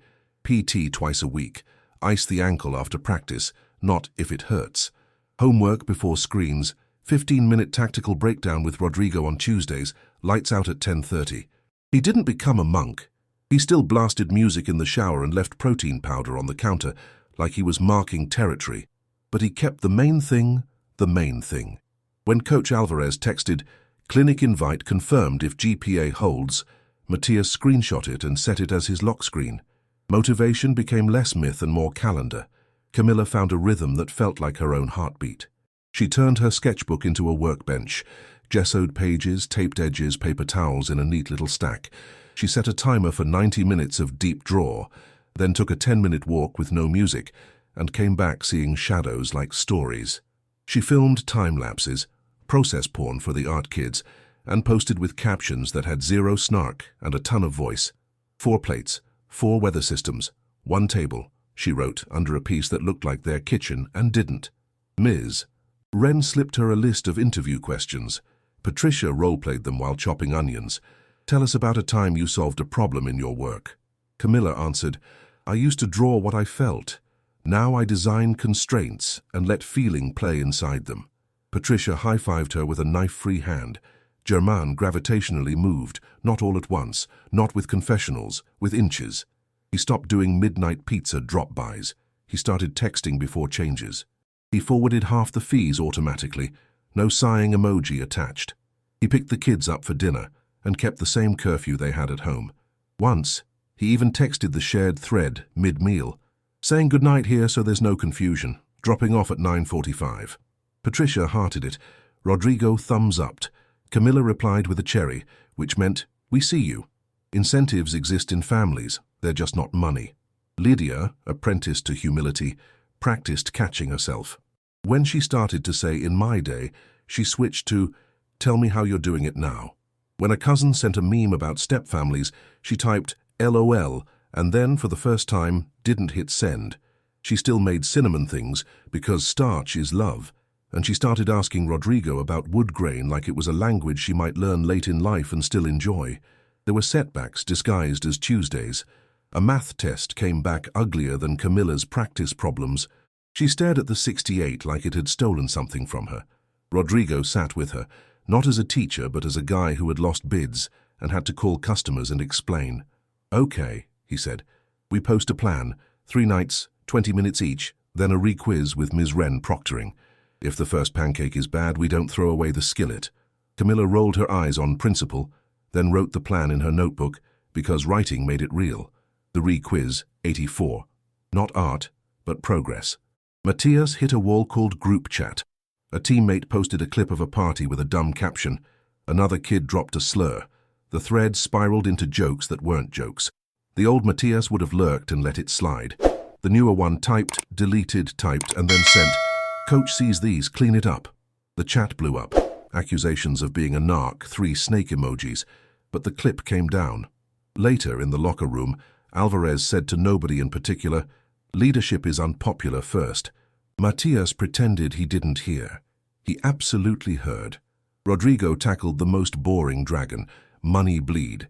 He called the cable company, unbundled, rebundled, shaved $12 a month. He switched the family plan to a carrier that offered a student discount if Matias sent proof of enrollment. He built a simple spreadsheet that didn't judge, it just reported. Columns labeled groceries, gas, sports, art, school, MISC, and a running total that kept them honest. On Sundays, he and Patricia spent 10 minutes with the spreadsheet and 5 minutes asking each other the question couples forget. "What do you need this week?" Sometimes the answer was sleep. Once the answer was, "Can you handle Lydia?" They laughed because it was a brave ask, then tag-teamed Grandma with kindness and a time limit. They layered in tiny rituals like rebar. High, low, weird stayed, because weird had become their family's favorite genre.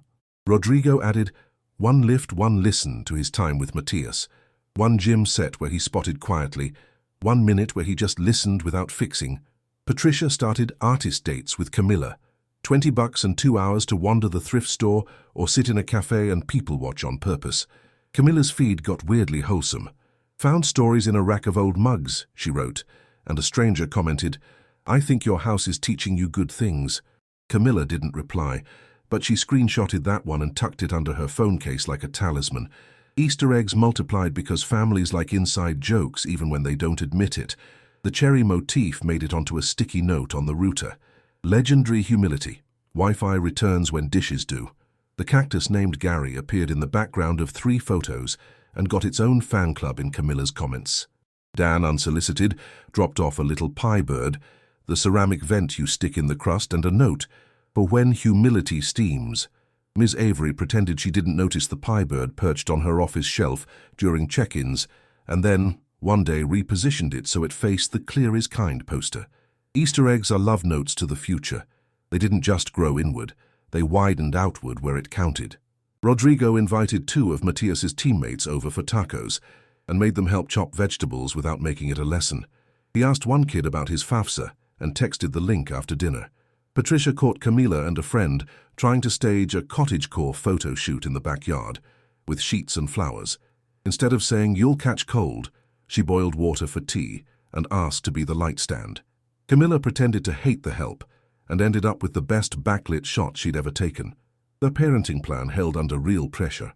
One Friday, Germain's car died. Instead of turning it into a stunt, he texted the thread, "Stuck. Can someone take Saturday dinner drop-off? We'll swap Sunday pickup." Rodrigo answered, "Got it," then sent a photo from the stoplight of the odometer as a small joke. Germain replied with a wrench emoji. It wasn't friendship. It was functioning. On paper, growth looked like bullet points. In practice, it felt like this. Matias, on a Thursday, turned down a quick drive with juniors because his ankle was whispering "don't." He iced and fell asleep mid-episode. Boring saved futures. Camilla, on a windy afternoon, caught her reflection in the art room window, hood up, pencil tucked behind her ear, jaw unclenched, and thought, unsarcastically, "I like her." Patricia, in a counseling check-in, said, "I used to confuse protecting with preventing consequences. I'm learning the difference." Ms. Avery smiled like she'd been waiting for that sentence. Rodrigo in the lumber aisle stood with a board in his hand and realized he wasn't rehearsing a fight in his head. He was thinking about dinner. The outside world sent tests because that's its job. A rumor floated that a scout favored a kid from a rival school. Matias wanted to spiral into what-ifs. Rodrigo dragged a mini-goal into the yard and set up a 4-cone drill that had exactly 0 to do with politics and everything to do with touch. They trained until a neighbor yelled, "Save some grass," and then they both laughed because the lawn was more mud than green. Camilla's interview email landed with a time that collided perfectly with the rescheduled county final. Patricia stared at the calendar and felt her heart split. She wanted to be in 2 places with one body. "We divide and stream," Rodrigo said, already solving. "I'll set up FaceTime at the field. You take the interview. We put both wins in the same night." Camilla worried her bottom lip. "What if it's not a win?" Rodrigo tapped the cherry magnet. "Then it's a rep. Pros love reps." The night before the interview and the final, tension made the house hum like a transformer. They did what they do when nerves show up loud. Rituals. High, low, weird. Gratitudes specific enough to land. Patricia cut fruit into obscene little cubes because small control calms big chaos. Matias packed his bag like a pilot. Camilla laid out pencils and an outfit that said, "Serious, but still me." Rodrigo baked a pie with a crust that finally held. At 10:11 p.m., the group thread pinged with a wild card. A message from German, longer than usual. No emojis. Got offered a transfer. Same company, more money, but out of state. 6 hours away. It's sudden. I haven't decided. Wanted to tell you before the kids here. We can talk after the game and interview. Patricia read it twice. Her stomach did the elevator drop thing. Rodrigo felt the air change the way a carpenter feels a floor slope underfoot. Camilla, who had wandered into the kitchen for water, saw their faces and stopped cold. "What happened?" she asked, voice thin. Rodrigo shared the screen. Matias from the hallway caught the last line, "out of state," and swore under his breath, a word he almost never used in front of them. Options bloomed and withered in the same second. Custody calendars, summer schedules, a father's better paycheck, a boy's senior year, a girl's summer program, a house that had just found level, and now someone was about to lift one leg off the table. They stood in the kitchen under the hum of the too bright light, 4 figures in a frame that had taken months to build, staring at a text that threatened to bend it all again. The pie on the counter steamed. Gary the cactus watched from the sill like a witness. Outside, the motion light clicked on as a car idled at the curb, headlights off, a silhouette inside raising a hand to knock. The car at the curb turned out to be Dan, holding a garment bag like a flag of truce and a lopsided grin that said, "I know it's late." He lifted the bag. Court jacket for the game. Looked like a man who planned ahead. Rodrigo laughed, despite the knot in his chest. Dan glanced at the kitchen, pie steaming, cactus on the sill, 4 faces tight around a phone, and read the room like blueprints. "I'll bounce," he said. "You got a storm and a morning." He tapped the doorframe twice, his good luck tick, and ghosted back into the night. They didn't solve anything at 10:19 p.m. They did the only smart thing left, triage. Patricia wrote 2 columns on the whiteboard, game and interview, and under each column she listed what had to happen no matter what.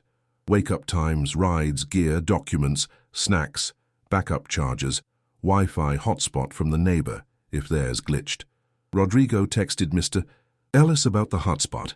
The reply came instantly. "Password on your porch in 5. A scrap of paper appeared under their mat like magic, folded into a tiny triangle. On it, in tidy math teacher hand, "We are a village." Matthias stared at the board, jaw flexing. "If he moves, I can't—" He didn't finish. It wasn't about rides or pizza or a couch at the end of a long day. It was about the place in your head that believes you can call your father and hear a familiar street in his voice. Rodrigo stepped next to him, shoulder to shoulder without the weight of a speech. "Game first," he said, "then decisions." Matthias nodded, because sometimes you're allowed to shrink the universe to 90 minutes and a ball. Camilla set a timer on her phone for 10 minutes and let herself spiral. Worst-case scenarios played in fast-forward, her portfolio crumpling, the interview panel hating her, her summer dissolving, her father gone to some place with wide highways and different grocery stores. When the timer chimed, she closed her eyes, took a breath the way Ms. Wren had taught her, inhale 4, exhale 6, and wrote 3 bullet points on an index card. What her work explored, a time she chose constraints, what she wanted from the summer program besides clout. She slid the card into her bag as if it were a talisman. She fed Gary 2 sips of water and whispered, "Root, don't run." Patricia texted Germain, "We saw your message. Game and interview tomorrow. We'll talk after 7 p.m. Please don't tell the kids anything new until then." 3 dots blinked, stopped, blinked, stopped. Finally, okay. They slept like people do on threshold nights. Light, dream-snagged, awake before alarms. Morning brought nervous energy that felt like static. It made the kitchen bright. The toast too crunchy, the coffee too strong. Rodrigo checked the weather twice and packed a contractor's trash bag in case the sky changed its mind. He slid the jacket on over a team hoodie. It looked ridiculous and exactly right. Patricia braided Camilla's hair and tucked a pencil behind her ear like a signature. Matthias taped his ankle under Coach Alvarez's supervision, the ritual now a sacrament. The house smelled like citrus and tape adhesive and a pie cooling in memory. They split at the door, 2 cars, 2 missions. Rodrigo and Matthias to the final, Patricia and Camilla to the museum. They promised to stream each other's worlds with headphones and minimal commentary.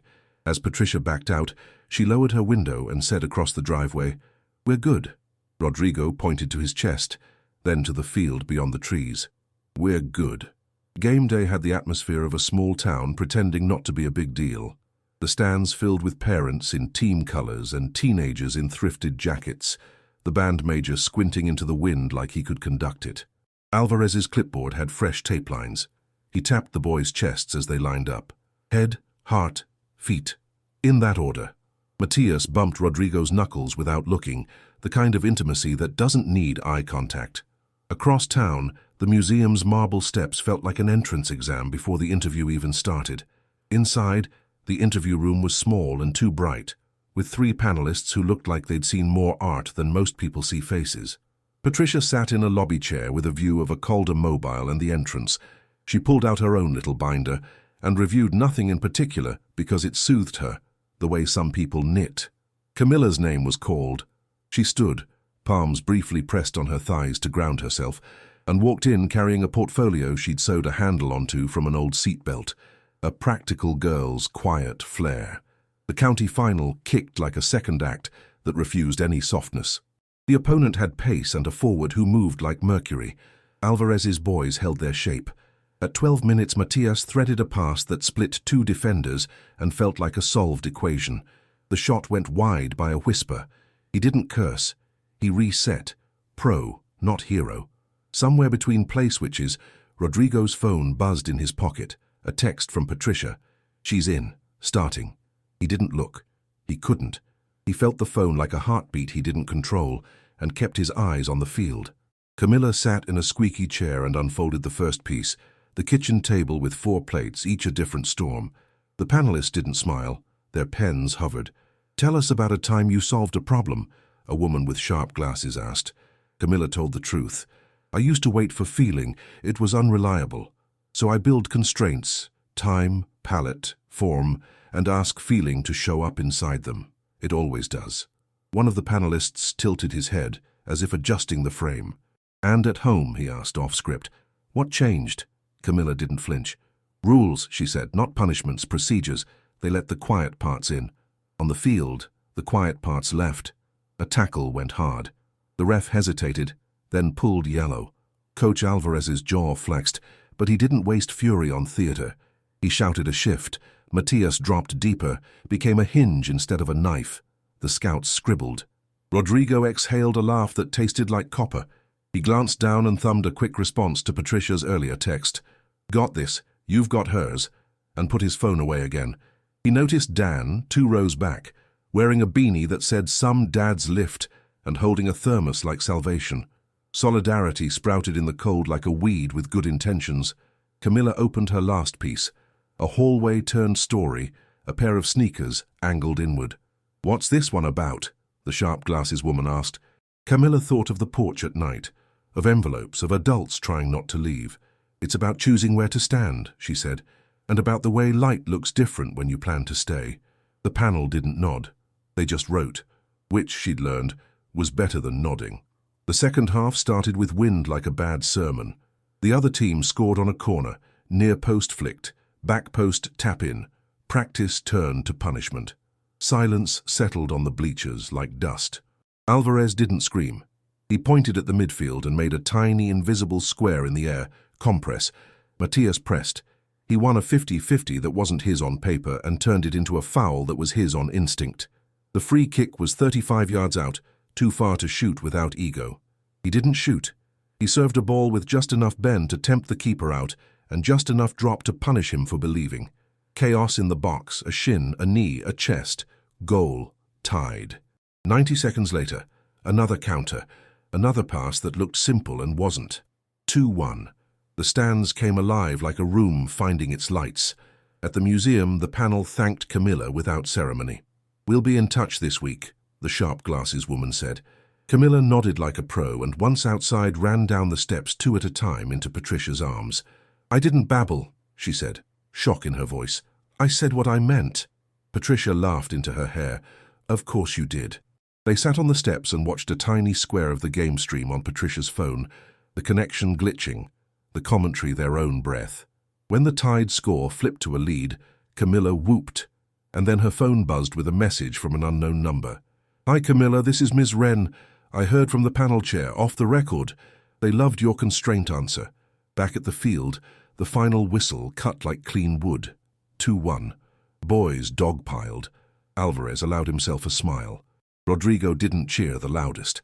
He looked for Matias, found him at the pile's edge, and waited until the boy's eyes found his. A nod passed between them, less a celebration than a confirmation. The work works. The ride home would be split screens and fast food, and a conversation that waited at 7 p.m. like a deadline with a heartbeat. German's text sat unread in a pocket of time they were not ready to open. Lydia would be at the house with cinnamon something, because she handled news better with butter. Dan had left the jacket's dry-cleaning ticket in the garment bag pocket, because men like him believe in circular systems. Ms. Avery would text a single line, "Proud is a process," and Patricia would heart it, and then actually feel it, not just agree with it. They drove toward each other, 2 cars, 2 victories, 1 decision waiting with its coat off in their living room. The sun went low and gold, the kind that makes even strip malls look cinematic. When they pulled into the driveway within 30 seconds of each other, the porch light clicked on like a stage cue, and inside, on the kitchen island, sat a fresh envelope with Germain's handwriting and a return address from a city 6 hours away. They didn't open the envelope right away. They set it on the island like a hot pan and let it cool while they took off shoes, hugged in passing, and poured water that nobody really wanted. Lydia was there, as predicted, cinnamon clinging to her like perfume. She took one look at the envelope and said, "We can wait until he's here." It sounded like a prayer disguised as logistics. At 6:59 the doorbell rang. Germain came in with a face that tried to be neutral and hands that didn't know where to be.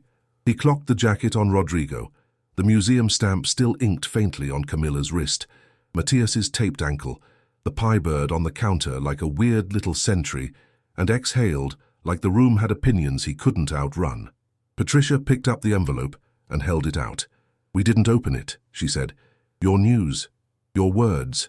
He nodded, slid a finger under the flap, and pulled out a single sheet, crisp like a hotel sheet that makes you feel judged. He read fast, lips moving the way they do when you don't want to say anything out loud by accident. Then he set the paper down and leaned his palms on the island. "It's an offer," he said. 6 hours away. More money. Title bump. Real benefits." He swallowed. "It starts in a month." Silence has weight. This one sat heavy and clean. Patricia broke it with a question that wasn't an attack. It was a scale. "What do you want, Germain?" "Not in theory, in practice." He looked at the kids first, not her. "I want to be a good father," he said, which was true and not enough. Rodrigo held the line in his head. "Clear is kind." He didn't say it. He let Patricia steer. "Being a good father," she said, "might mean saying no to a job, or yes with a plan that doesn't blow up their year." She pointed to the binder like a lighthouse. "We have a plan. You want to change it? Say how." Germain's charm tried to jump in and smooth the edges. He didn't let it. That more than anything shifted the air. "If I go," he said slower now, "I'll up-support the day it starts, amount in writing. Summer is mine, 6 weeks straight. Holidays we split with the plan, not vibes. I'll drive back for 2 weekends a month. I'll FaceTime every night at 9. I'll show up for the big stuff even if it's a long drive and a crappy coffee." Matthias stood, weight on the good ankle, jaw tight. "Senior year," he said, as if the two words were a fence. "How you going isn't just Dad lives further, it's everything moves." He looked at Rodrigo, then back at his father. "I play better when it's clear." He was returning his own line to the room like a boomerang, and it hit exactly where it needed. Camilla spoke without looking up, tracing a line on the counter with a fingernail. "If you go, then you go," she said.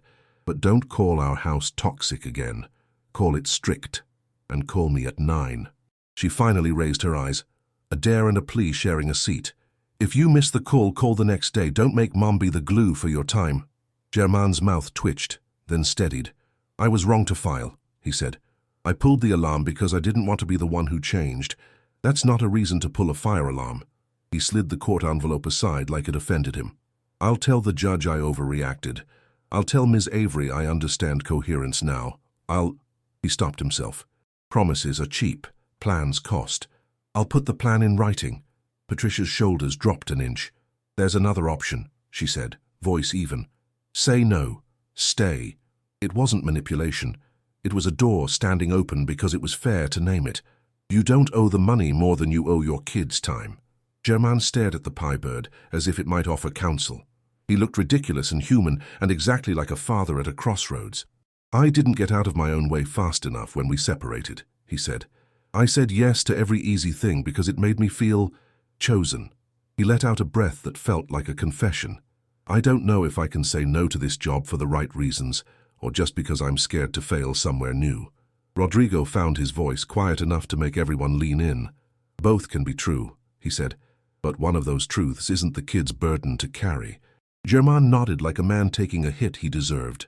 "Okay," he said, "I'll decide by Friday. That gives HR time and gives us time to write the plan either way, but—" His eyes flicked to Matthias. "I won't pull you around like luggage. If I go, you don't. You finish the year here." He turned to Camilla. "You go to that summer program if you get it, wherever I am." Then to Patricia. "I'll pay on time. No midnight pizza diplomacy." "No more porch raccoon," Matthias muttered, and the room laughed in a startled, honest stutter. "And tonight?" Patricia asked. "You told the kids we'd talk at 7. We're talking. What do you need from us right now? Germain did something nobody had seen him do in that kitchen before. He asked for help without performing the ask. I need the binder, he said, cheeks coloring. I need to know what things cost and when they hit, so I can budget like a grown-up instead of Venmoing vibes. Rodrigo slid the fireproof family folder across, as if handing over a tool. It's all tabbed, he said. I'll email the spreadsheet. They moved from heat to paperwork, which is howl-proofing a house. They wrote a contingency plan in bullet points. If Germain stayed. Status quo with increased support and more on-the-ground presence. Rides, games, art shows. If he went, support adjusted up and automatic. Travel schedule fixed on the calendar. Summer block set in stone. FaceTime at 9. No exceptions, unless you're in the ER. Germain signed the draft. Patricia signed. Rodrigo initialed as witness.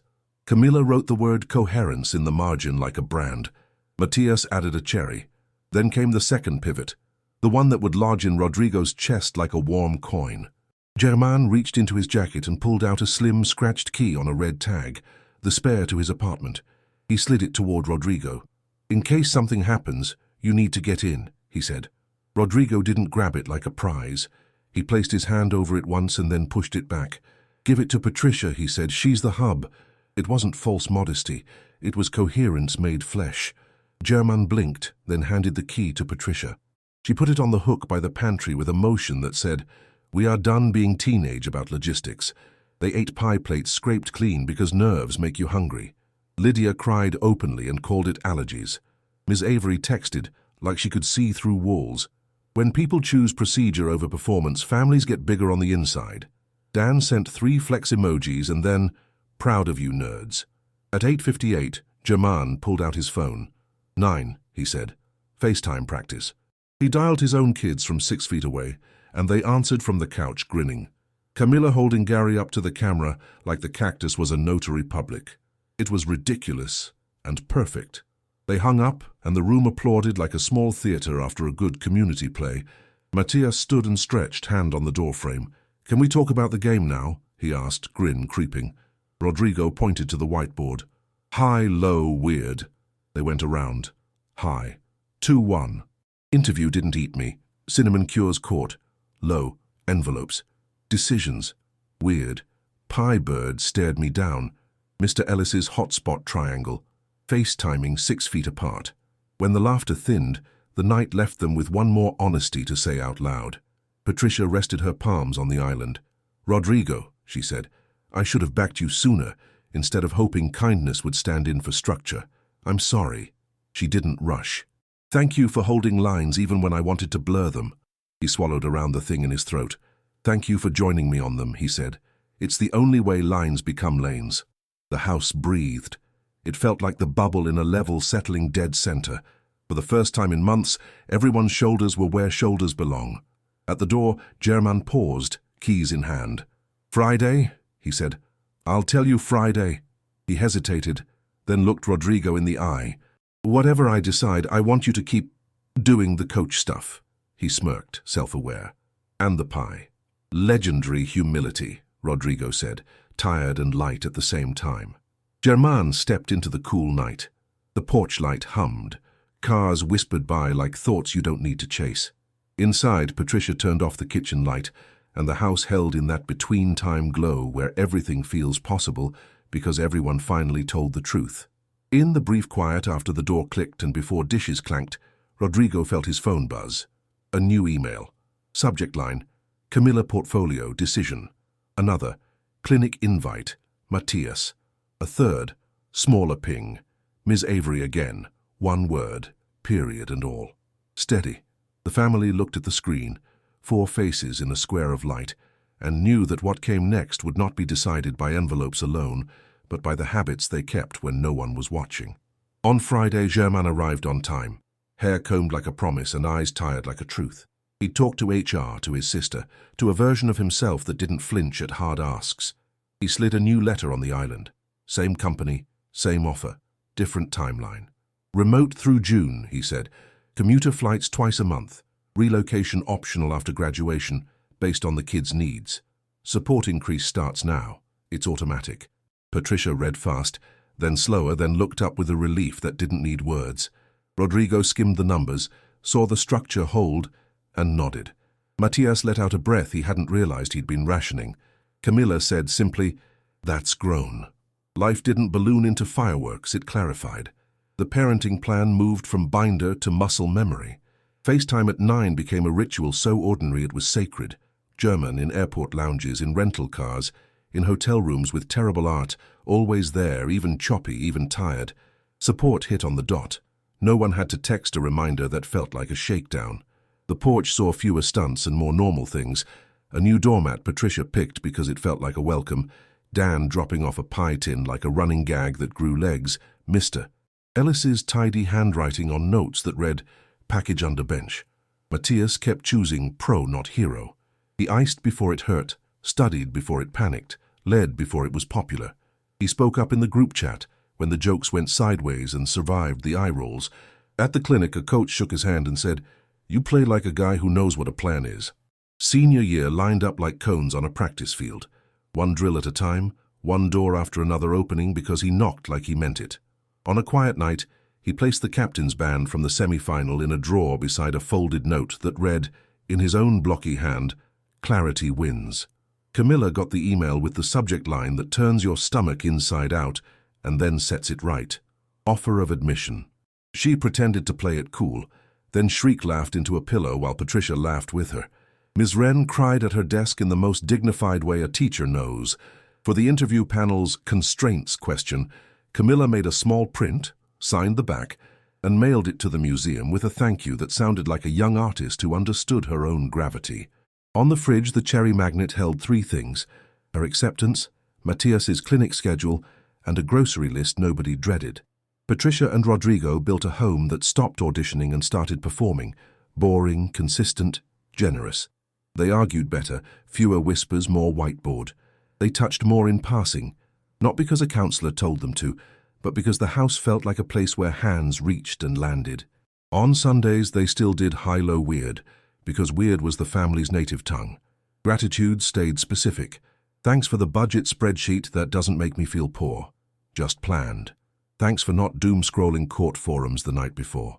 Thanks for washing the blender. Thanks for drawing cherries on everything until it turned into hope. Germain didn't become a saint. He became predictable. He showed up when he said. He sent running late texts before late happened. He asked for the binder and learned to read it like a manual, then stopped needing to ask. He took the kids to dinner and matched the house's rules without making it a contest. He let pride be secondary to coherence because he'd seen, finally, how kids read love in legible fonts. When he did fly out, they sent him off with a pie slice wrapped in foil and a joke he would text back later from a quiet hotel. Legendary humility travels. Spring folded into nights with open windows, the smell of cut grass and the kind of calm that isn't silence. It's trust. The court orders became background hum, like a refrigerator that works. You notice it only when it doesn't. Miss Avery, at their last scheduled check-in, tapped the laminated consequence ladder and said, "You won't need me every month. You'll need this and each other." She handed Rodrigo the pie bird she'd been hiding on her shelf. "For steam," she said. He put it in the kitchen where the light hits at 5 p.m., and it looked for a second like a small myth made real. On a random Tuesday, late, under the porch light, Matias stopped in the doorway and said, unprompted, "Thank you." Camilla added, "Same," like a teenager who would die before sounding sentimental and said it anyway. Patricia squeezed Rodrigo's hand. The house wasn't perfect. It was honest. It was shared. It was theirs. And if you stood very still, you could hear it, clear as a whistle at midfield, the sound of a family that chose lanes over lines, plans over performances, steady over spectacle. There would be more decisions, more envelopes, more nights when the Wi-Fi hiccuped and someone took a shower too long, but they had something better than calm. They had a way, and in homes like this, that's what lasts. Summer arrived like a long inhale. Matias laced his boots with a steadier hand, not chasing highlight reels so much as building them. Camilla packed her pencils into a thrifted tin, a small universe of graphite and grit, and taped a cherry sticker inside the lid. Patricia's whiteboard held fewer emergencies and more dinners. Rodrigo found himself humming in the lumber aisle, buying screws not for repairs, but for shelves that would hold new frames. At 9 each night, Germain's face popped up, sometimes pixelated, always present. The porch light hummed, the pie bird watched, and the house, imperfect and earned, stayed level. If this story hit home, even a little, do the simple thing that helps this brand new channel grow. Tap subscribe and turn on the bell. New, real stories drop every day. Drop a comment with the moment that stuck with you, the pro not hero play, the cherry pie law, or that 9 p.m. call. Share this with someone navigating blended family life. And if you want more arcs like this, slow, steady, earned, smash the like so the algorithm knows. This community is where complicated lives get honest, one chapter at a time.